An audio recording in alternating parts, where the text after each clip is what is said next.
So today I'm Darlene Hansen, and I'm the Director of Communications Rights for Disability Voices United. And this is our team that we just met.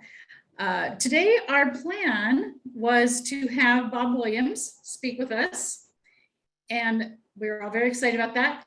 But Bob Williams is a very important and instrumental person in this community of advocacy, and was called out to a much higher meeting with the White House today. So if you got to pay second fiddle, you know, it's to the White House that we're playing second fiddle to. So he will join us. We're going to hope to get him on the calendar for next month.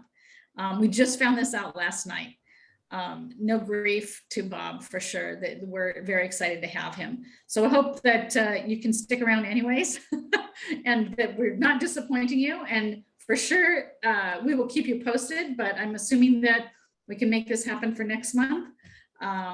And join us when we do have Bob, because now we get to hear what he went to Washington to talk about, right? That'll be even better.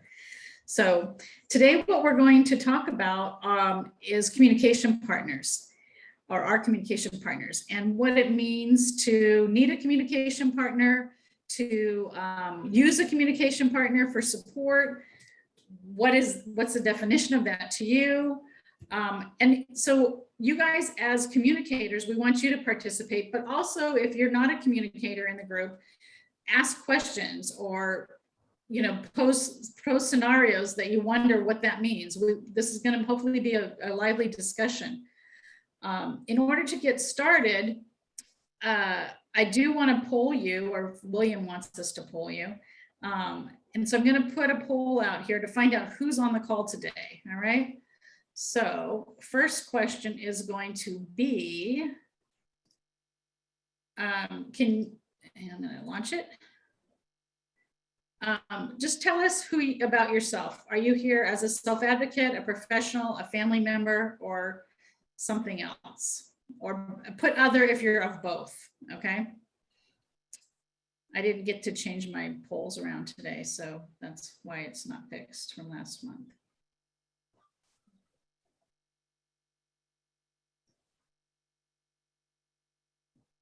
Give everybody a chance to represent.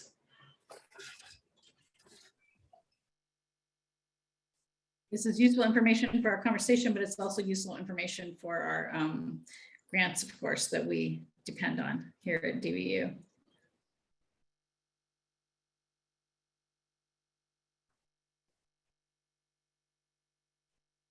Give a couple more seconds here. We've got 72% participation. We can get it up to 90, that'd be awesome. If you haven't identified yourself, please do so.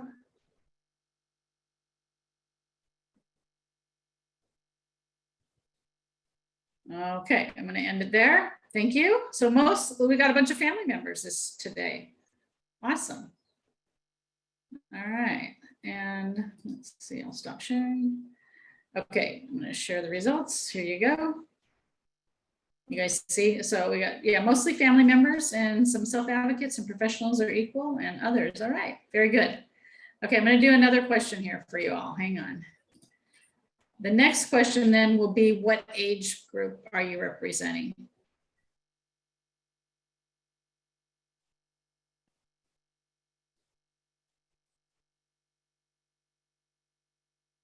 Mostly adults. Great, okay.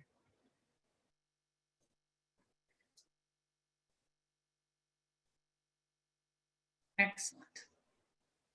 All right, thanks. So most people are adults, and then a few school age people. All right, this is good. Thank you very much. All right, now we can move on. So go for it, Tim. Oh, wow. We have more family members. This is going to be a good conversation because most families are communication partners. I'm looking forward to this session. Good point. Good point. All right. And of course, if there's anything that we're not talking about that's you've been dying to get together with us all to talk about, feel free. But I'm going to get us started on thinking about, I'm going to share our screen. Okay, thanks, Molly. Hang on, let's get back here. Okay, I'm going to share our screen real quick. And if I can find my screen, I will now continue to share it. Here we go. Okay. All right. So our first question, and I'll bounce back and forth because we don't need to keep staring at these words. But our first question is, what's the role of a communication partner? Again, you're going to have different perspectives, okay? So the role of the communication partner comes from maybe you as the communicator, and maybe you need to identify that in the chat or when you actually, if you want to speak it out loud. But what is your role as a communication partner, and how do you see that role as a communication partner? Okay.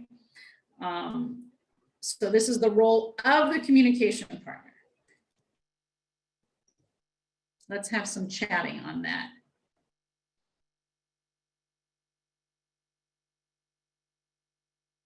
And if you want to raise your hand, if you're a speaking person and you want to raise your hand, I'll call on you, or someone will call on you. I see something from Gabriela, Ernesto, or Lorna. You want to?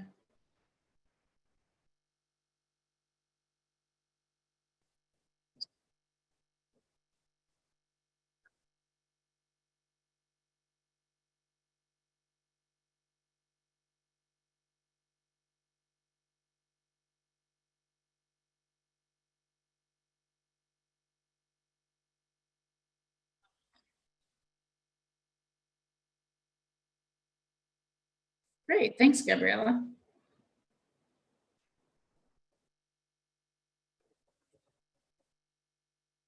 Okay, any discussion on what do you guys see as your role as communication partners? I mean, I'm a communication partner for people, and I know for me, I see my role as a support person to make sure that the person can communicate effectively.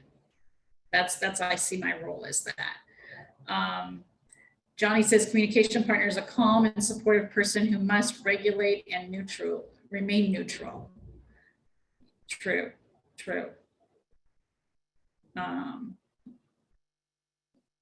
I can see you're creating something.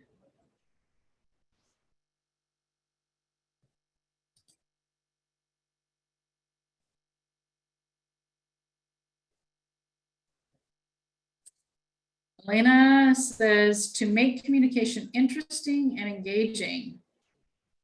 That's it. That's an angle we haven't thought about. Good for you. That's a good point. Otto says a communication partner's function is to support me and my access to the social construct that is communication.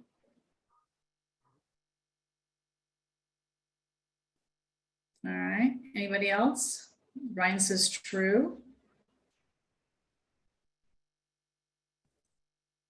How about any of you as communication partners? Johnny Poyan. William, you said partner in typing, pit crew, to put the communicator in the driver's seat. Oh, Michelle says this. Yeah, pit crew, putting the communicator in the driver's seat. I like that.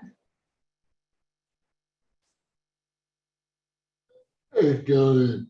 Yeah. I can give a few examples of the role of my communication partners. I like my staff to understand my natural voice more than seeing how I can type, and to be honest, I hardly ever use my device when speaking to my employees, friends, and family because they see and hear from me on a regular basis, and it's much easier for me to speak than typing out every word. But there are times when I need to use my communicator for complex conversations, and I like to change topics randomly to make sure that they are listening to me from time to time. I think those are. When I'm interacting in public, such as in this Zoom session, I always get my point across through my communication device because unlike meeting in person, people can't see my facial expressions and body language as I speak. Interacting with someone in person is a huge benefit in trying to communicate more and understanding their social cues.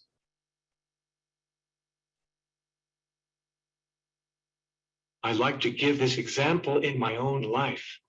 When I'm out and about, doing my day-to-day routine, one of my hobbies is working out in the gym. In fact, I just came back from the gym right before our meetup.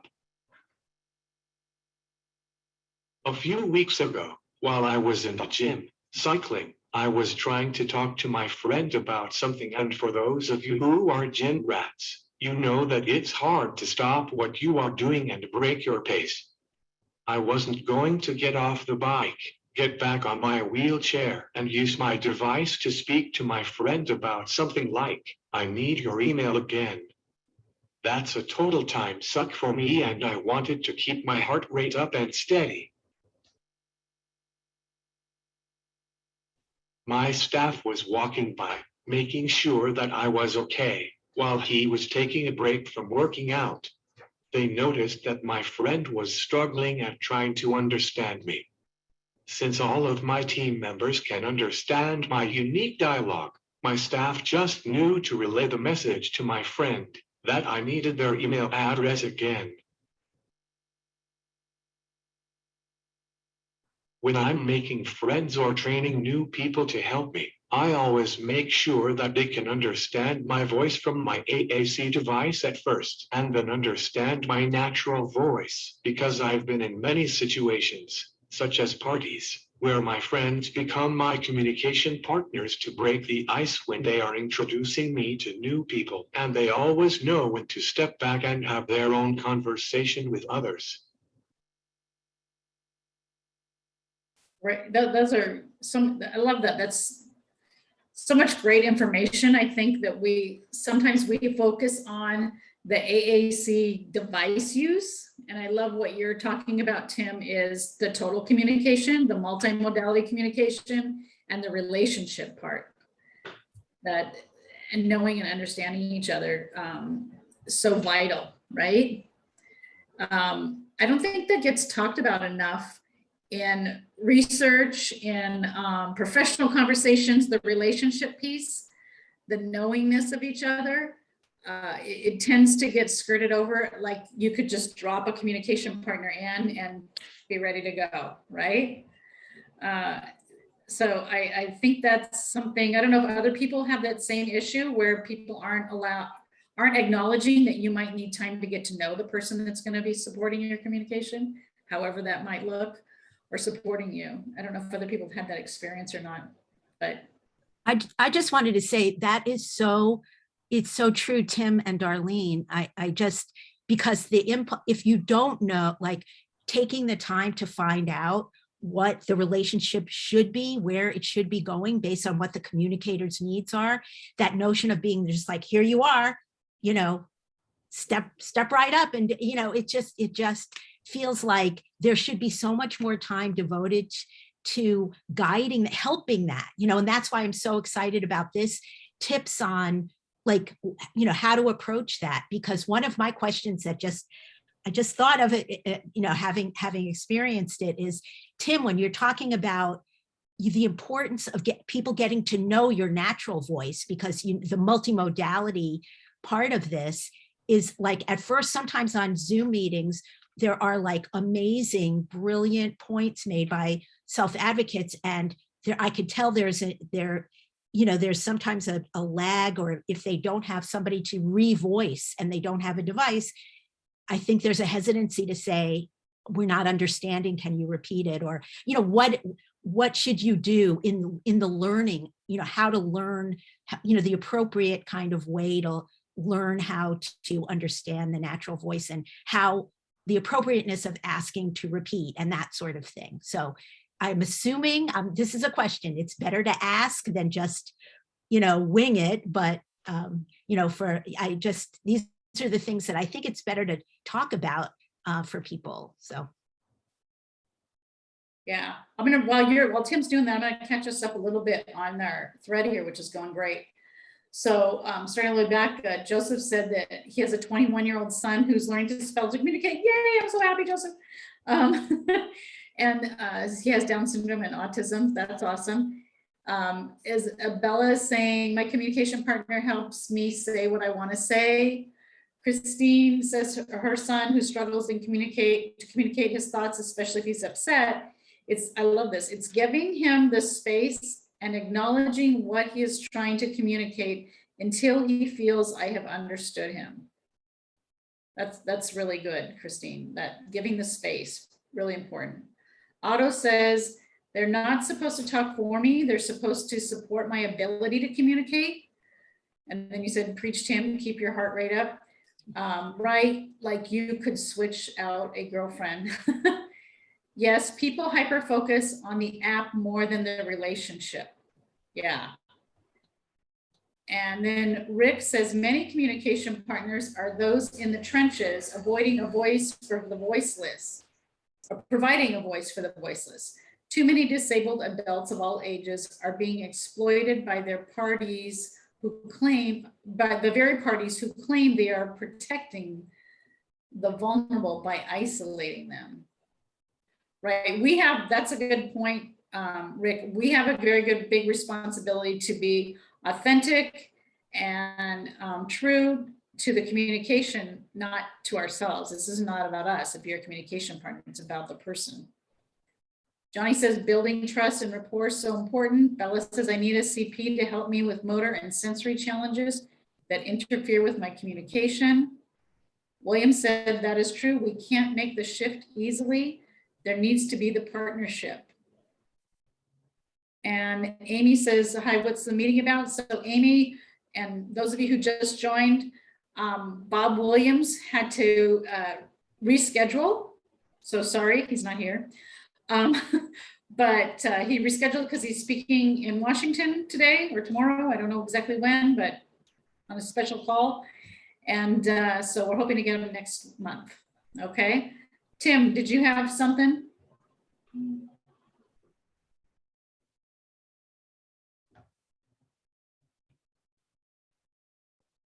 The communication partners should have a similar interest to the person that they are assisting. It's like learning how to dance with a new partner. If you are not in the same zone with them, it's much harder to be a partner and you won't get your message across.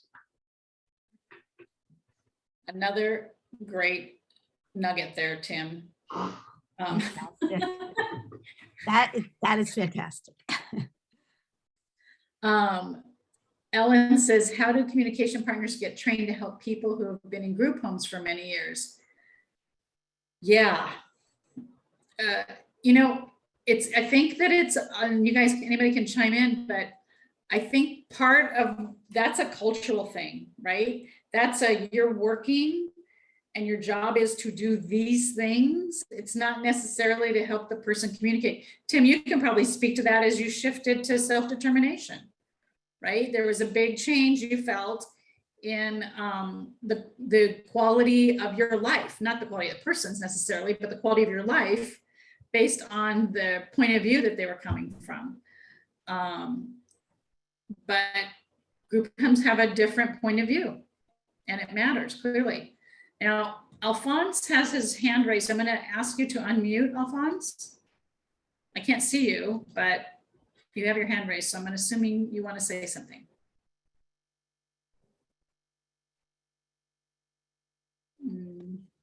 Alphonse? Hi there, I'm sorry. As a father of nonverbal autistic, 33 years old, he cannot talk, he cannot express himself in any way, and he cannot learn how to talk or even do sign language. So my role as a father is I must train everyone that works with him. Anybody that was hired since the term began, we had to make them at least 2 weeks in training. And after the training, I am in the background to assist in understanding the body language and any information that would help the person, the PA or even the teacher would understand what he needs to do for him and how my son would react to a different setting. When many things that are very complex, it created problems when the teacher was not paying attention. And you know, my son could not be blamed for the teacher's inability to follow the instruction. And I remember one teacher complained, "Your son does not want to learn." I said, "Excuse me, he is disabled. He cannot learn. It's not that he is willing or unwilling to learn. You are the one who cannot learn. It seems like you have your disability of your own." So that was not a very good situation to begin with. Person came from severe and whatever that background is, worked in prison, and they put him in the school district as a special ed teacher. You know, very incompatible. I asked the people in the school district to fire him, but they didn't. They loved the guy. He was so cute. But anyway, you know, my wife and I, before she passed away, we used to train people and always assist them. Until today, I have people who work with my son for a number of years. I still am in the background to assist just in case something happens. So that is my role as communication partner. Thank you so much. That's exactly it. We have to rely on each other to train the new persons and to support the communicators sometimes to do the training. I mean, you might be a more independent communicator that can train your own staff, but you might need someone from the outside doing the training with you. And we call it coaching a lot of the times. But the message is all the same. You have to put some time into this. And I think that's a big theme. Phyllis says, talk about undue influence in the influence process. Yes, there's influence. I mean, we're all hoping to influence all of you right now, right? Influence is part of engaging with people. So you have to pay attention to what do you want to influence and when are you overstepping the influence, right? I mean, influence doesn't mean I want to talk for you. It means I want to inform you and help you understand things the way I understand them. I assume, and I want you to decide for yourself which part works for you and which part doesn't work for you, right? So, but I'm always letting you be the last and the final say in it. But do I want to express the new information to you the way I see it? Sure, we're all, that's what the group's all about, right? Everybody gets to say their piece. That's a good thing. But we all take it away. At no time should I be telling somebody what they should say or moving their hand or reprogramming their device or anything like that. Like, it's not a ventriloquist, right? It's still the person that you're going to hear from. Gabriella said something here. I don't know, Lorna, or I can go to It's in the Google Doc, Darlene. Yeah, I'm going to go to the Google Doc very quickly. Let's see. So Gabriella says she has 3 children that are in special ed with different resource, severe language disorder, so they're disabled, I guess. I don't know what SD is. LASD is providing services at the school. Thanks. Okay. Yep. Yeah, and that's great. And you want to make sure that those services are communicatively based, right? What do you do when you, what do you know? That's something we could probably put into our presentation. DVU staff is talking about undue influence. And that's a good question, Phyllis. What do you do when you observe undue influence? That's a really good question. Maybe you guys as communicators can talk about that as what do you see as, how do you want that handled, right? When people are making it, like you said something that you didn't say, what do you do about that? That's a great question. At the same time, because we're going to multitask here, everybody, I'm going to bring us to our next question as a group, okay? And that maybe, hang on. Ay, ay, ay. Exit to full screen. Okay, hang on, I gotta fix this. Sorry, everyone. Got too many screens going at the same time.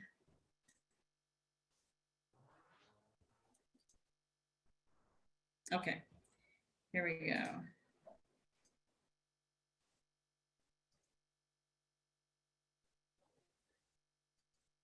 Okay, so that was the role of the communication partner. Let's think, oops. I can never get this right, can I, guys? What do you need to know? What do you, as a communication partner, need to know? Hang on, I don't know what that's saying. What do you need to know from your communicators? So as a communication partner, what do you want to know from your communicator? Like we've been talking about the relationship. What kind of information? And I think that feeds right into what you were saying, Phyllis, about undue influence, right? What do you want us to know as communication partners from you? Otto says, yeah, that's messed up. Like when my teacher removed the icon in my touch chat because she didn't want me to request chips. There you go. That's some undue influence. Right. Bella says, having communication is needed to gain a life and access motivating interests. Excellent. So what do we need to know as communication partners?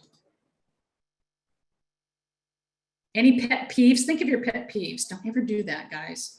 You know, somebody's, I think, either spelling or showing me their board. Johnny, are you showing me the board or you're spelling? I can't read it. You need to know to have your communication device available. Is that what your point is?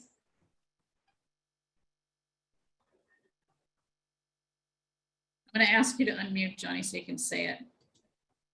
Unmute, Jenny. Won't let me. Oh, can you hear me now?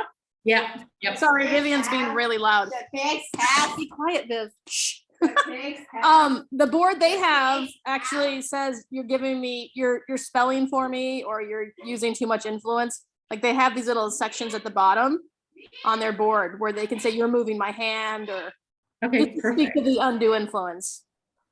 That's perfect. That's Yeah, perfect. And Cosmo basically told someone, you're doing this for me and I don't like it. So Excellent. Okay, so having that quick, fast way to speak up for yourself, right? To protest. Perfect. Otto says, as a communication partner, respecting if the person I'm supporting doesn't feel like chatting. Oh, okay. So maybe, yeah, respecting that maybe I don't feel like talking too much today. That's a good one. Bella says, we're reading your body language. Oh, okay, that's a good one too.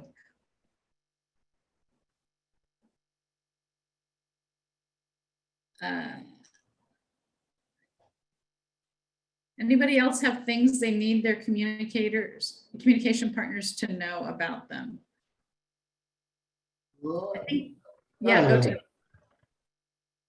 When I was in college, I used to see day programs taking their clients for a walk on campus.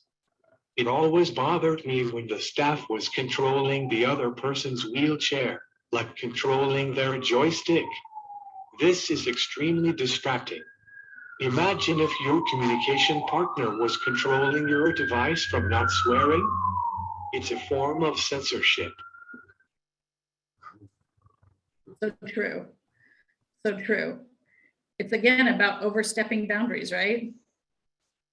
William, you said having my partner check in with me when relaying a story is helpful.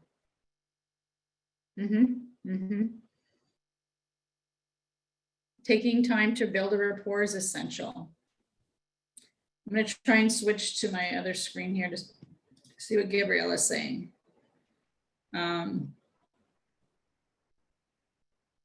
Oh, wait, I'll come back to you, Gabriella. I'll get you. Rick Black says, how many are on this call trying to protect a loved one isolated and under control of regional center? What can advocates or DVU do for them? Where is Rick? I don't know where Rick is. On my screen, I mean. But Rick, I think you're going to want to get involved in the conservatorship stuff. I don't know. Actually, Nina, you want to talk real quick to that and where to direct Rick? Yeah, I'm assuming, Rick, you're probably aware of, our work around, promoting supported decision-making, which, it is a key part of our conservatorship bill, but just as a general approach to everything we're talking about, practicing supported decision-making and getting your, identifying your supporters, and one of the, first questions, it's like a fundamental threshold issue, is how do you communicate? How do you express yourself, no matter, and how do you express your choices? And so in the most fundamental way, supported decision-making and efforts to promote that, even, well beyond just in the context of conservatorship, is one of the key ways, I think, of supporting communication. No. Thanks, Nina. Johnny said, asking the communicator, do I have that right? Yeah, that's a good one. Always checking back in, did I miss anything? You want to add anything to that?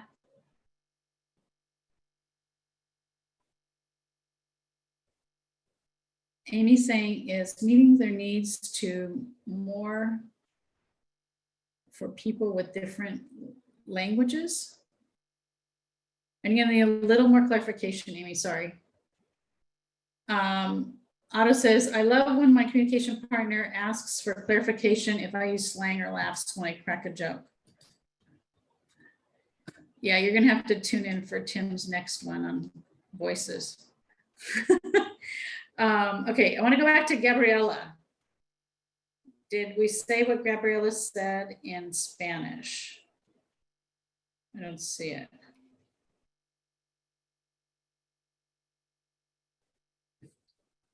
There Yeah. is, yeah, it's in the document, one of them. It is?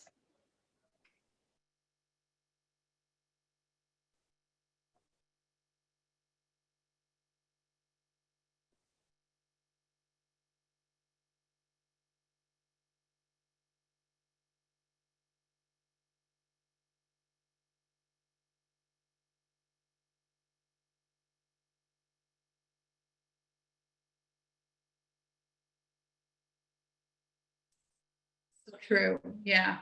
The education system, I mean, a lot of today's conversations about regional center, right? But the education system has some lacking to do as well in providing educational supports to people. And even in its terms of communication partners, so many of you guys don't get the proper communication support, even when you have your equipment from a school system, right? Whether it be a person or the right equipment or the training to use the equipment. That's just as important.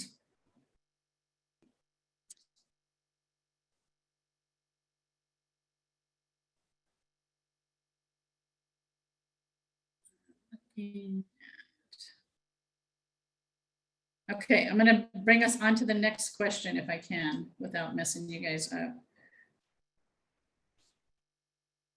1 second. The next question is going to be yours, Tim.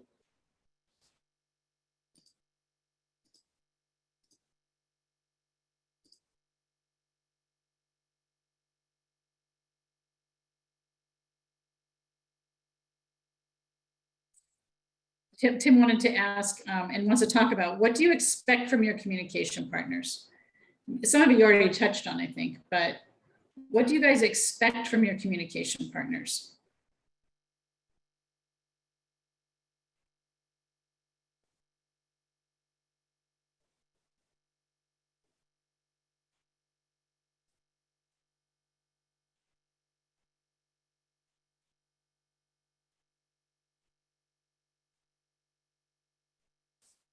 There's a theme going on training, yeah.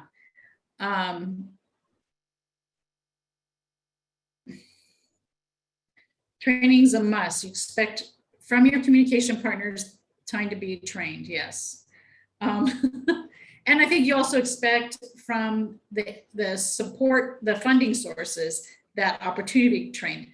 I was thinking when you were talking, Tim, it's kind of like if I was, and not everybody might be this way, but if I was to go to a party where I didn't know anybody, I probably wouldn't be very chatty. I'd be shy, right? But if I go to a party where I know everyone, I'm going to walk around and I'm going to mingle because I'm more comfortable communicating. I know the people I'm talking to. I know what I'd want to share with them. I have that experience time. I have the relationship with them. In a new environment, I don't know who I'm talking to. I don't know what I'm going to say. I don't know if I'd want to share that with this person, right? That's going to be, I would assume, kind of similar to me telling you guys, Otto or Bella or Tim or Ryan or somebody, hey, Carol's here today and she's going to be your communication partner because your regular staff is out. Why would you, how would you don't even know that person. What are you going to say to them? How are you going to talk with them, right?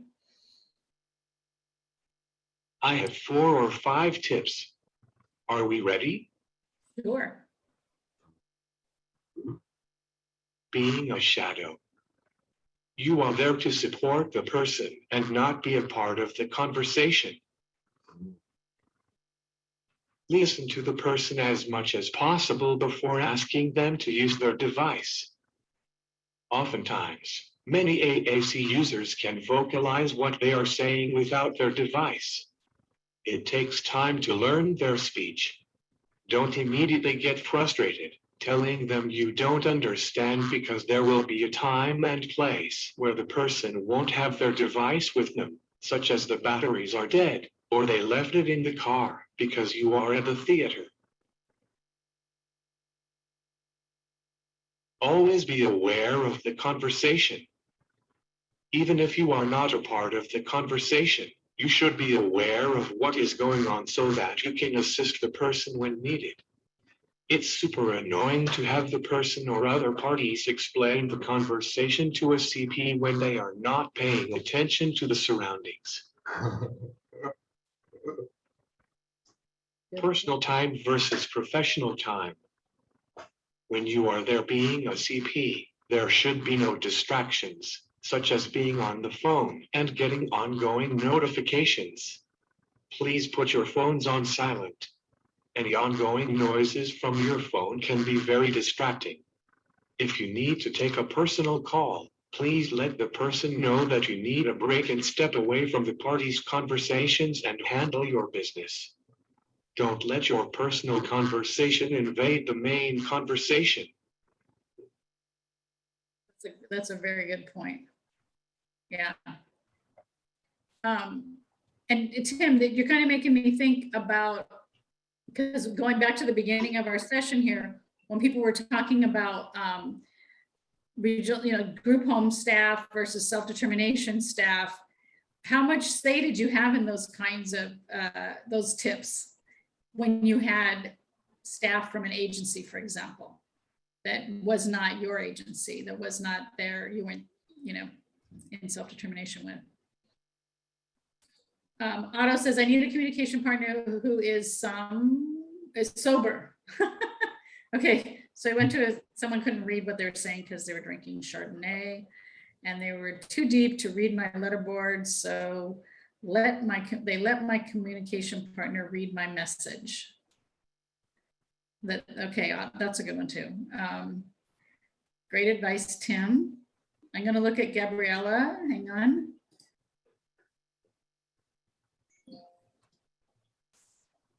Correct.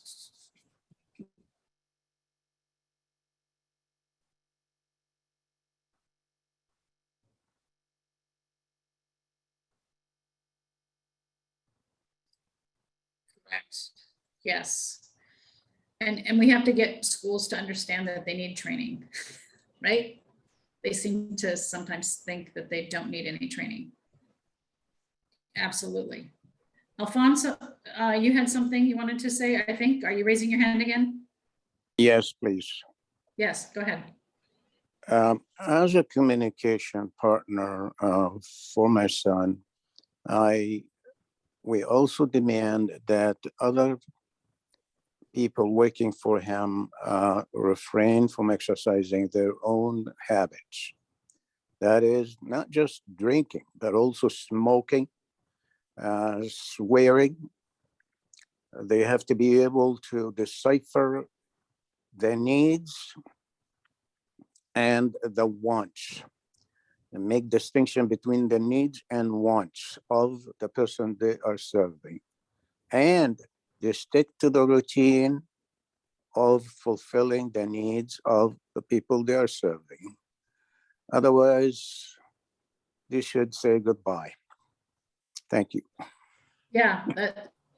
And then Otto said something along that lines. He said, I had a communication partner who always wanted to bring her dog all the time on outings. And that was annoying. Like, she's, you know, I mean, if you've all agreed that the dog is helpful to you, then I guess it's different. But just because we as communication partners have a want, but we have to go with what you guys need. William says, amplify my voice, don't speak for me. Perfect. Amy says, in meetings, there's communication needs to be more for people with different language. Okay, so Amy, I think you're saying with different languages. So like as in translations. We need to be accepting of people. Okay, yes. I'm not sure. Do you speak a second language, Amy? What would it be if you do? Oh, no. Okay. All right. Yeah. Well, in this meeting, we have the Spanish speaking, and just in case for others, the self-determination group Connect is starting a group in Korean as well. So we're trying to get more and more language ourselves here at Disability Voices United.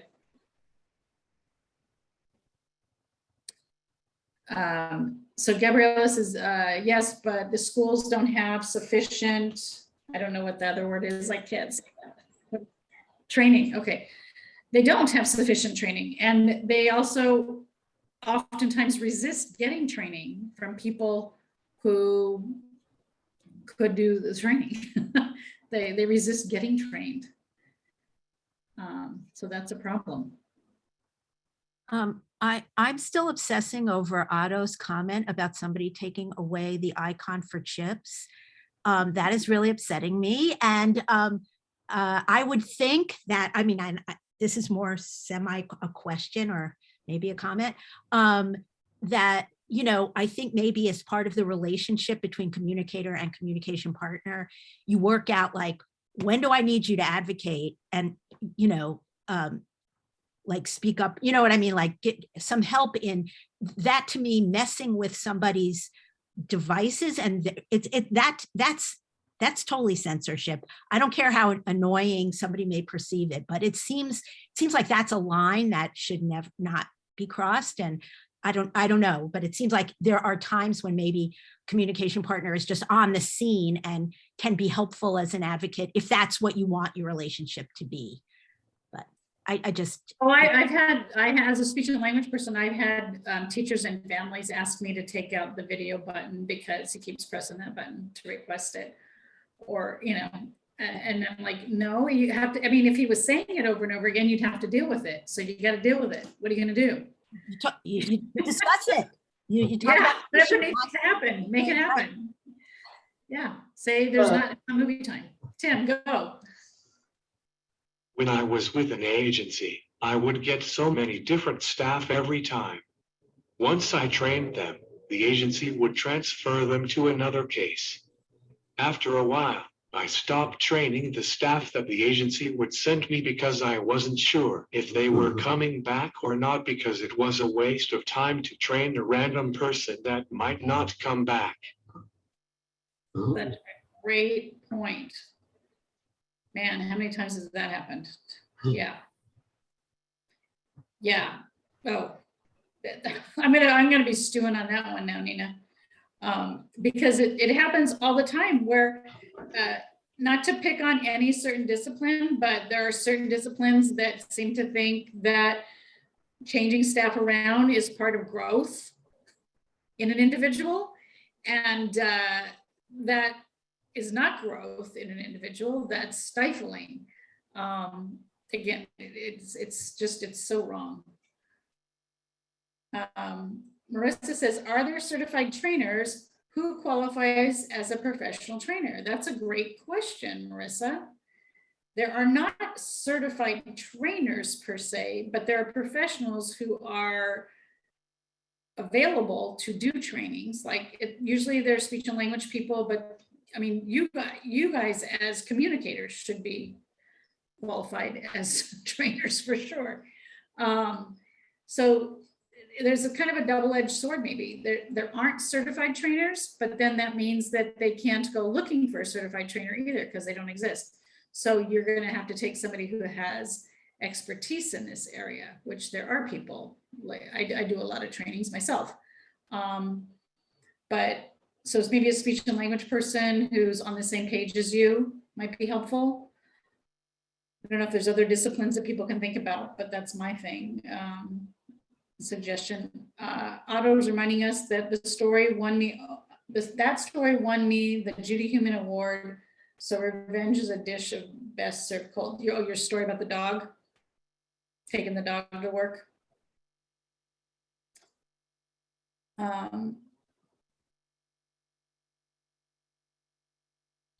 It's about the chips. I knew it was about the chips. It had to. The chips. Oh, taking the chips away. That's And the yeah. Yeah. That was fired up. Yeah, that's a bad deal. Rick's asking about recognizing someone with Alzheimer's having a disability. We don't work in Alzheimer's typically. I mean, that's not our field of expertise right now, so I can't speak for DVU. But I know that people with Alzheimer's do end up oftentimes with communication difficulties, and so I would say they would fit there. It's just not what we do at DVU. Tommy says taking away an icon is like putting tape over their mouths. I don't imagine they would think that was okay. Exactly. Alphonse says UCP is guilty of changing personal assistants after training, which results in faking experience. Yeah, it's not just, it's everywhere, Alphonse. I mean, UCP's one, obviously you're having experiences. William can tell you a number of groups that he's had experiences with if he wanted to, but I'm sure he doesn't want to name them. But yes, it's prevalent. School districts, all kinds of things like that. Bella says non-speakers are often subjected to discriminatory actions. Our right to have a communication partner is ignored. Yes, very true. Oh, and then here comes Johnny. So that's what I was just thinking of you, Johnny, when Bella said that. Is there a source for best practice for communication partner?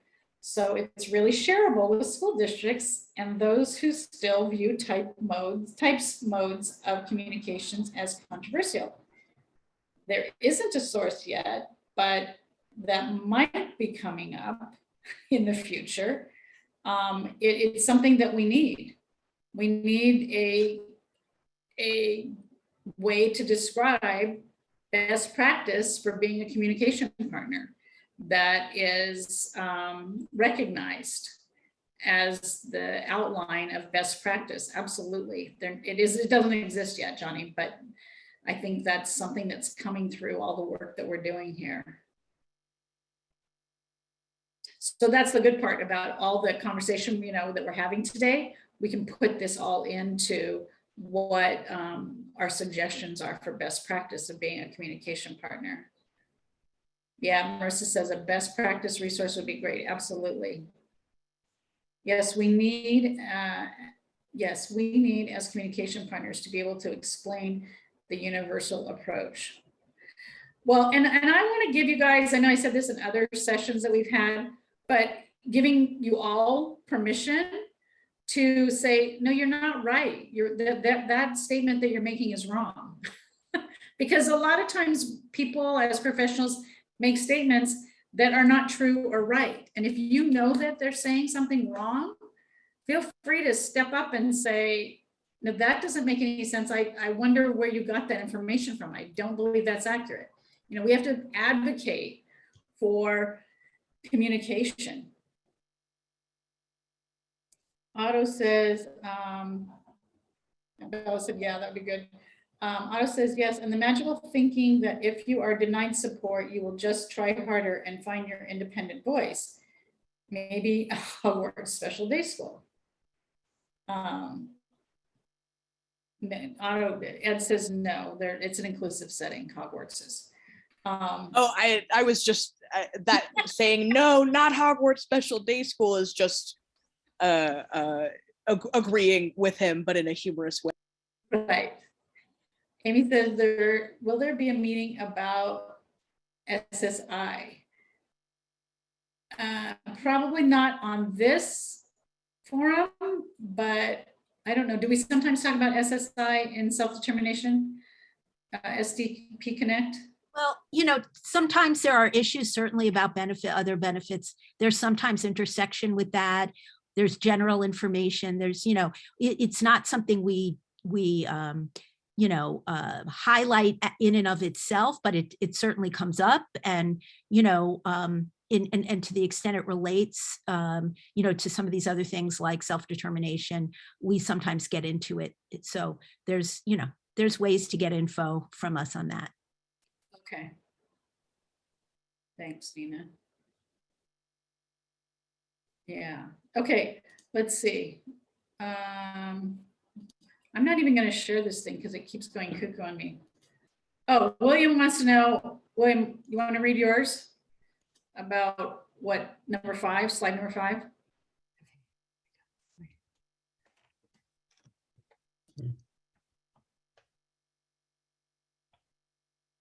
Oops, 1 second. Okay, go ahead. Now let's talk about what you expect from your communication partners. Okay, do the next one. Do the next one. I read that one. I overstepped you. Do the next one.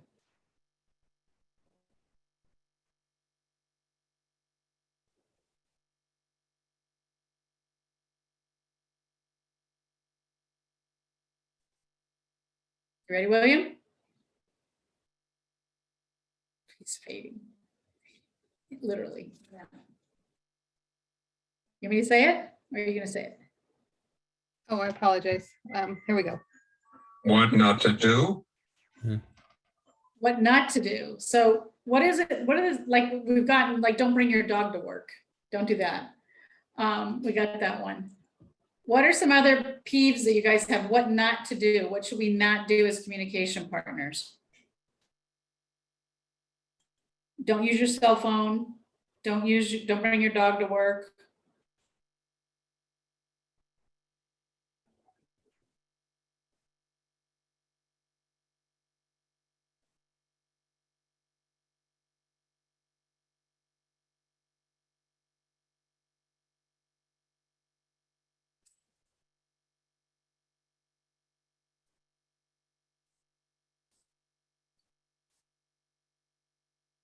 Be kind. So don't be grouchy.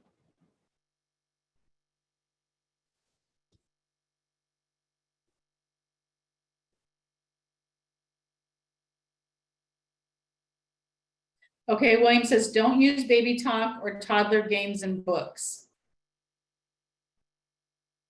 Good point. Yeah.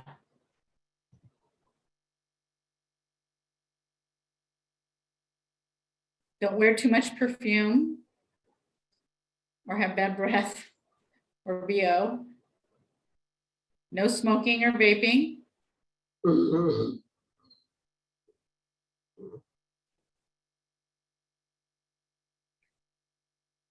I'm gonna say don't bring your baggage to work, like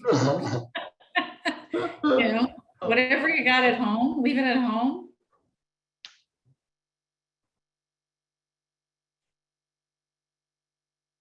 Maybe Michelle wants to explain what is it like to be a conversation partner for William. Michelle, do you have any stories to share with the group? Oh gosh. Yeah. You just muted me. Being his communication partner and being part of the conversation is really taken the front seat during the pandemic. So making sure that the camera is always on William has been really helpful, especially as we're having our meetings.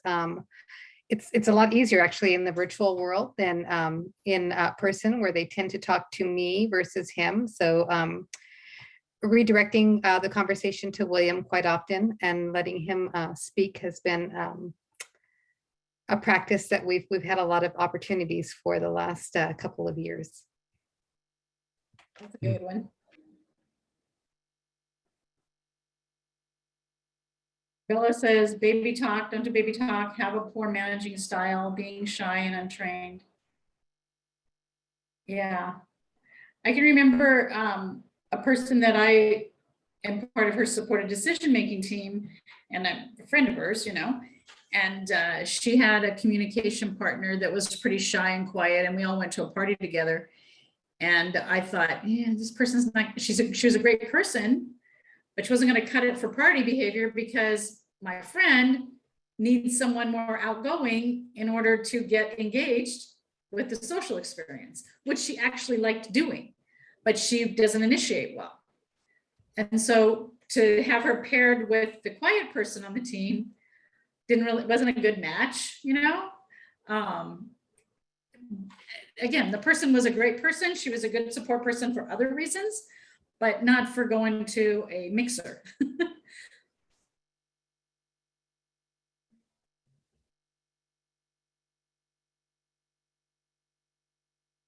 See if anybody else.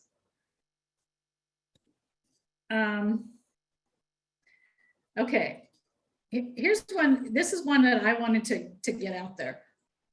Okay, so we've been talking about communication partner. What kind of goes into your role as support person that goes beyond communication? Like, what do you need from those support persons that goes beyond the act of communication? Like my friend who needed, you know, outgoing communication partner, she also needed somebody who knew how to respond to emails in a timely manner. Because if her staff didn't respond to the email, help her by opening up the email and saying, hey, let's get to your emails, she'd go weeks without responding and she'd miss all these opportunities. So what other things go into that job description, for example, that aren't anything about sitting there while you're talking to people? Okay, so Otto saying like self-care help. Yeah. And then he also said, when a communication partner gets frustrated and gets mad at me saying, I'm not trying hard enough, if I'm having a dysregulated day, yeah, leave that at home. Tommy suggesting time management. Absolutely. Bella says, help with my anxiety. So that regulation partner, that's a good one too.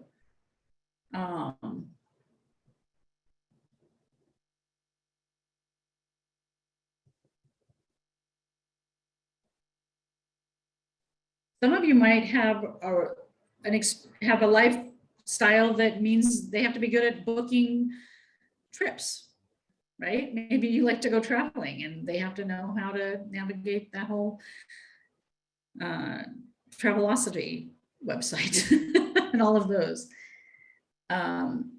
Dyspraxia support, Bella says. Rick says, speaking up for what's right, even if communication partner is not expressing it.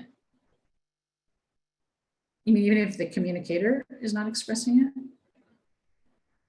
William says, technology check. Yeah, you got to understand technology. You can't be saying, I don't know where the on button is, right?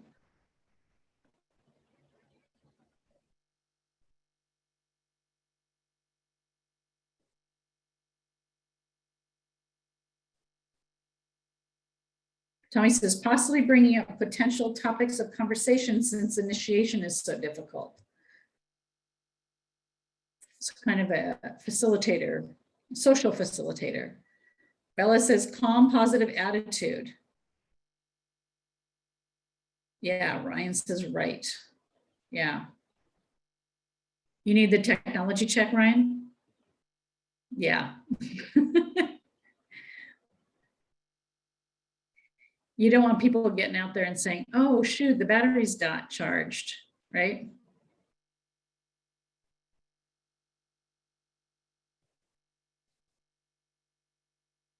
Anything else?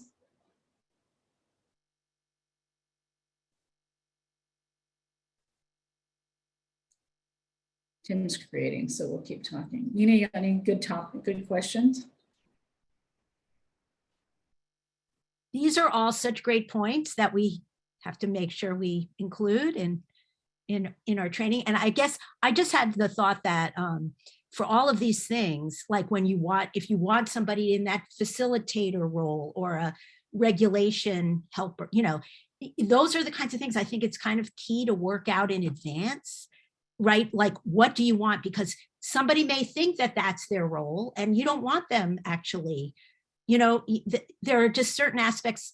I just think it's really important to work it out in advance about what the communicator really wants from you, because you may want different things from different helpers, so I don't know, it just seems like it's good to that initial, kind of agreement between the two. Yeah, having that conversation, that's good.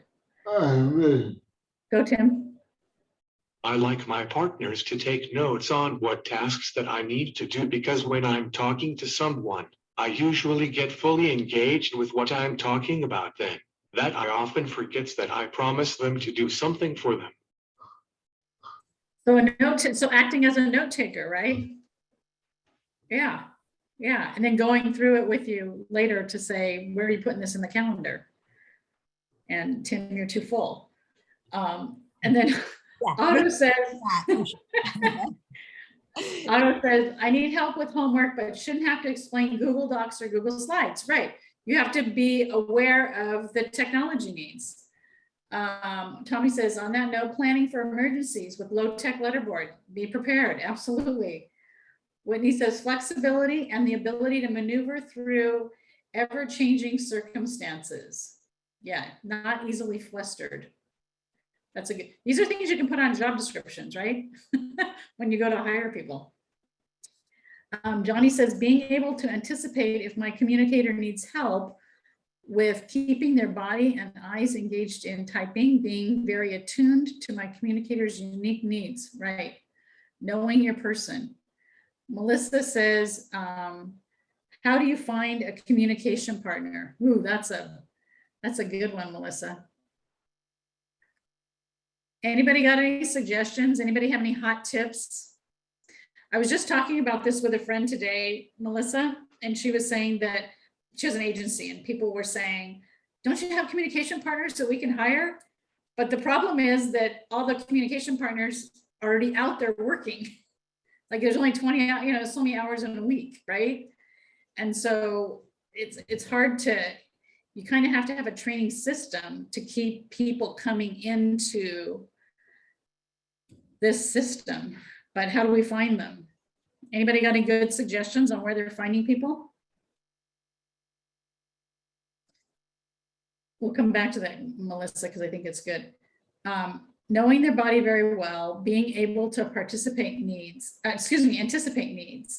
not pushing too much, letting them know that we are partners in crime, meaning nothing that the speller does not want to share with anyone else stays in between the communication partner and the speller.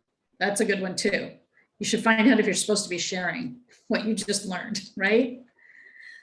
That's a very good one. Otto says, what do you think about when your communication partner wants to bring their kids to work? That has happened to me too. Anybody have people bringing, you're reminding me of the show Marvelous Miss Maisel, where the receptionist keeps bringing her kids to work and they're running around. Nina and I watch the same shows. Okay, Christiana says, let them work with Tim for a week so he can train them. There you go, Tim, there's another job. You can be a communication partner trainer.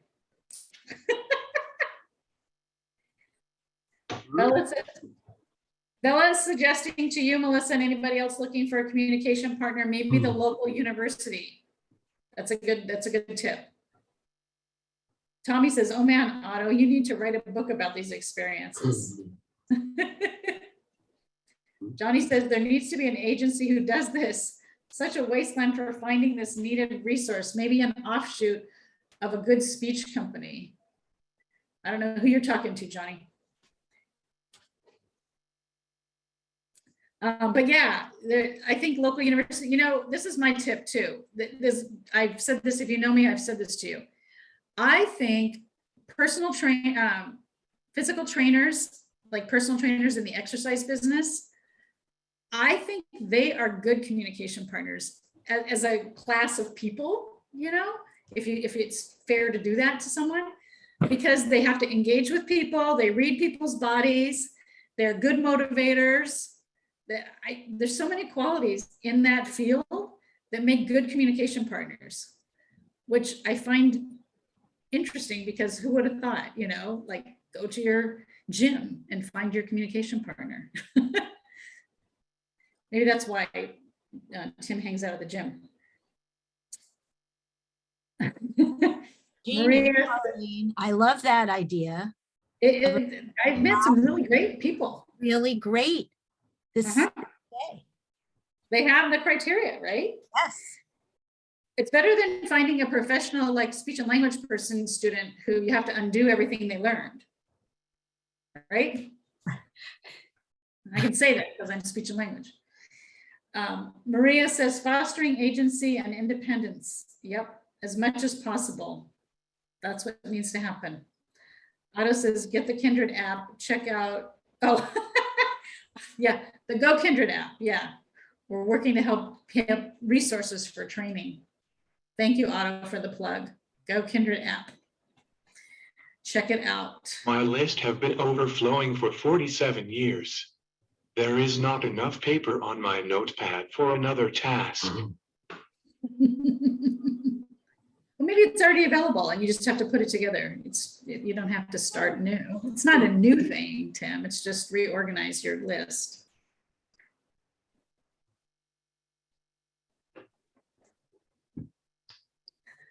Yeah, yeah.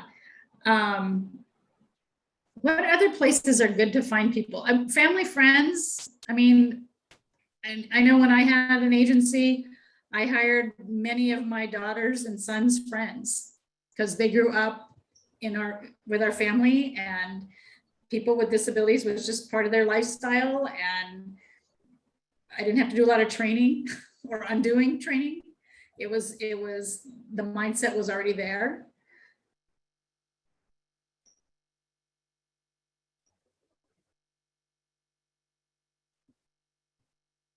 I've had success with baristas where I get coffee. When I go there with my son, if people interact, I watch if people interact well with Danny. I'm like, I basically say, could you come live with us? Or I just say, you know, can I hire you? Are you interested? But believe it or not, I have struck up some great, you know, if you have a regular in some other completely other interaction, and they have that knack, that great, that some of all the things everybody's been saying, those qualities, you know, I go for it. I've had good luck, random good luck that way. Mm-hmm. Mm-hmm. That's a great tip. Do you guys carry cards around that say call me, or is there some way that we tell people that we want to stay in touch? I don't know. Is that useful in 2022? Not sure. Share your contact now. I don't know how that works.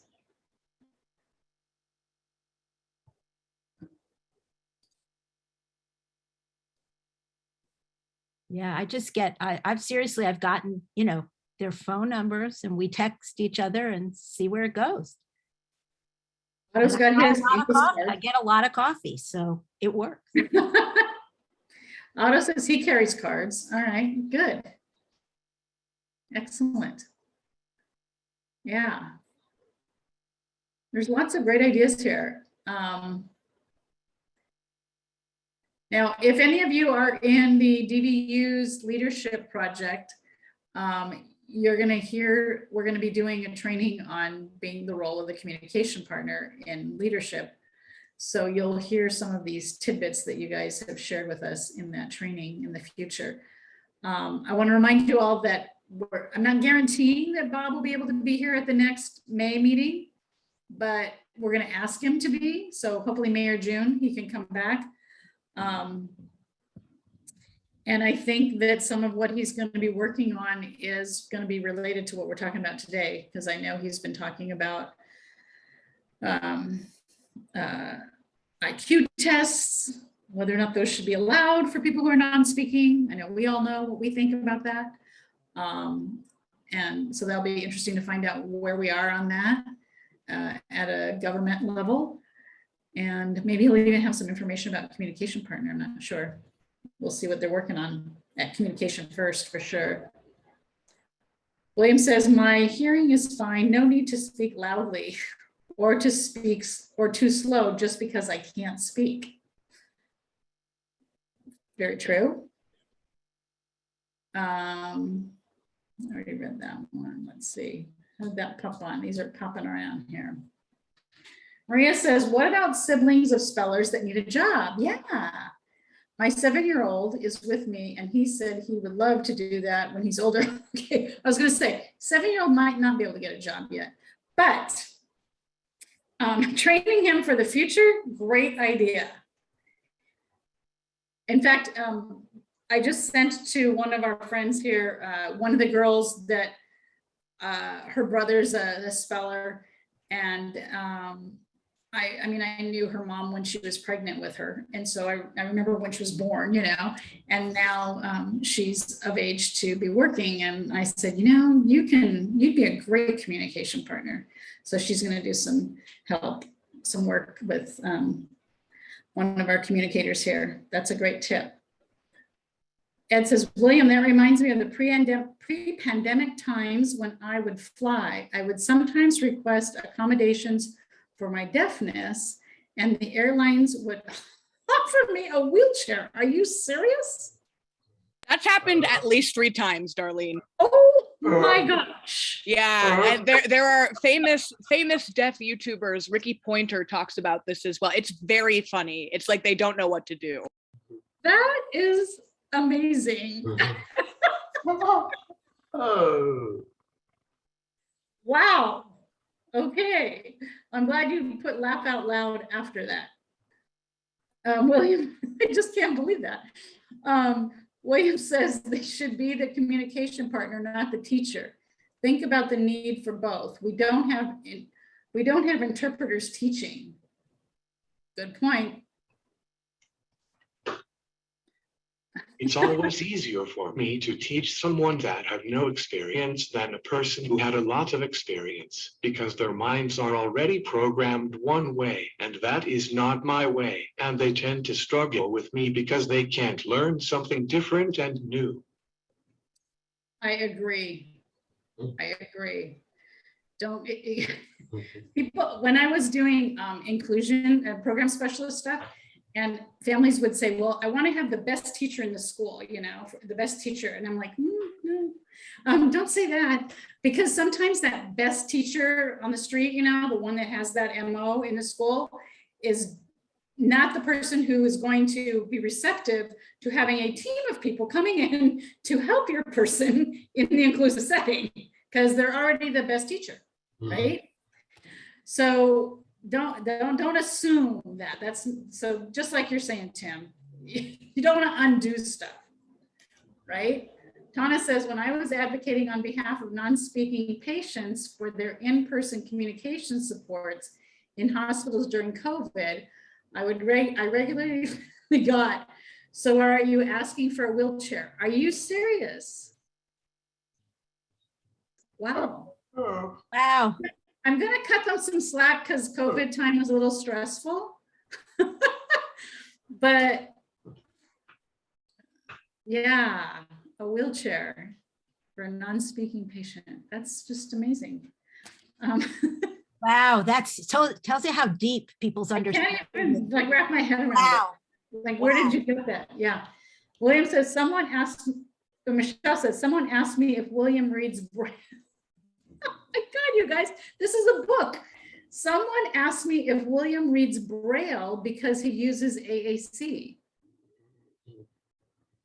This is a Saturday Night Live episode, you guys. Tana says, yep, it's like the non-disabled people, disability equals wheelchair, and that's it. Oh my gosh. Oh, Tommy says, when all you have is the hammer, everything looks like a nail. So true. We have wheelchairs. That's why we have to have those communication boards in all places, right? Otto says the special ed teacher that was my character for the music. Oh yeah. That was me. I was a special, we made a music video. He's talking about that. Johnny says that it'll be coming out. You'll see it in the future. It's going to be great. The inclusion person, formerly as special ed teacher at our district, upon learning about our non-speaking kiddos, asked me if she should buy an iPad. Wow. That would be the first question. Huh, Johnny? See, we have a lot of work to do, you guys. We have to be constantly, and so that's why you have to be constantly not settling for, I'm gonna say about a not nice word here, don't settle for stupid, right? Just, I mean, if people make ridiculous comments to you, point out that, well, that wouldn't make any sense because I don't speak, my legs are, I'm walking. You know, I mean, we just have to start nailing people on these things because people aren't getting the message so well. Donna says, yes, because an iPad solves everything. It's just the iPad, right? Exactly.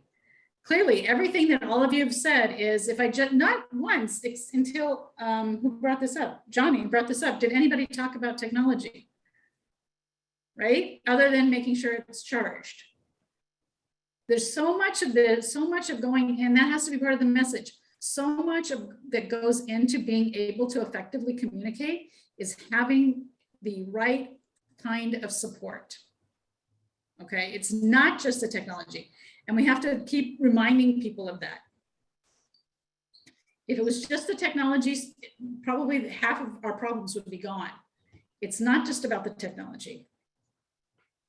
It's about the right support, the trained support, the appropriate support, the support that you can connect with, right?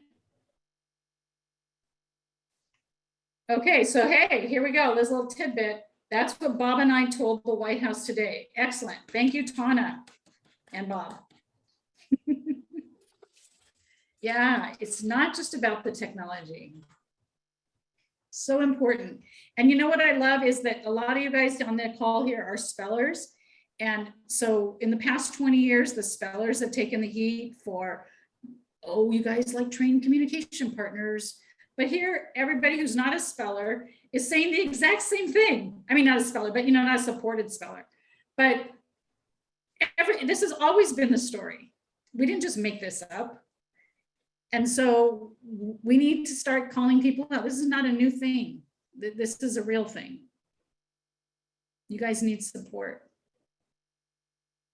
All right, we're going to be ending in a minute here because we have our Spanish speaking translators that are going to be done. So much work to do. That's right, Johnny. So much work to do. This has been super helpful for this training that we're going to have to do. Incredible. Well, and hopefully helpful. There's so many pieces that, I mean, we're advocating that we start getting some best practice together for communication partners, and this kind of information is going to go into that Definitely process for sure. Yeah. So this has been helpful. I think we can make some changes here. Otto says there's an open source image cropping software like Adobe, but it's free and its website is gimp.org.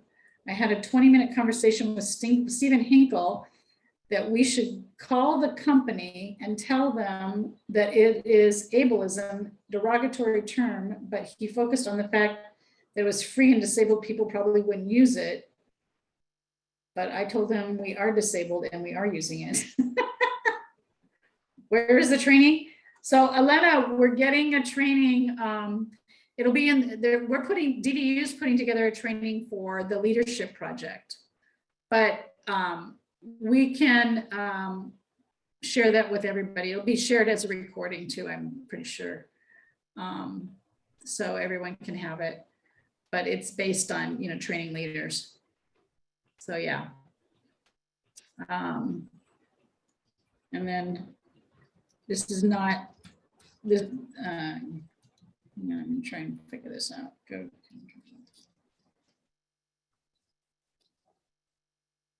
In the Apple and the Google store, I have this is my business, so I'm putting this out there, okay? But Go Kindred, we're putting together an app so that you can have resources available for training and supporting and learning and all of that. Staff readily available at your fingertips. But I'm putting the disclaimer, this is my business, this is not my DVU thing.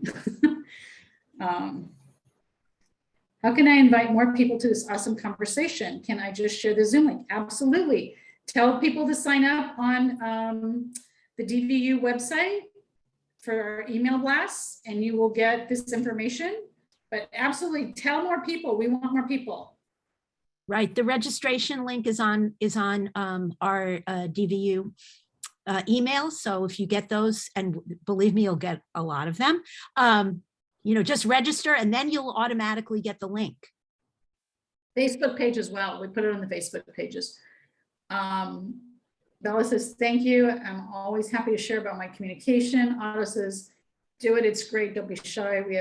We need intersectionality. Thanks, Otto. So Maria says, fantastic. Tommy says, thank you. Great meeting. It was a great meeting, you guys. So much great information. Thank you so much. Thank you all for participating.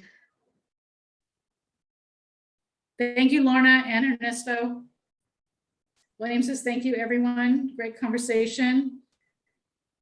Go, Joseph. I can't wait to hear about your son's spelling. Bye, Molly. People. Yes, please.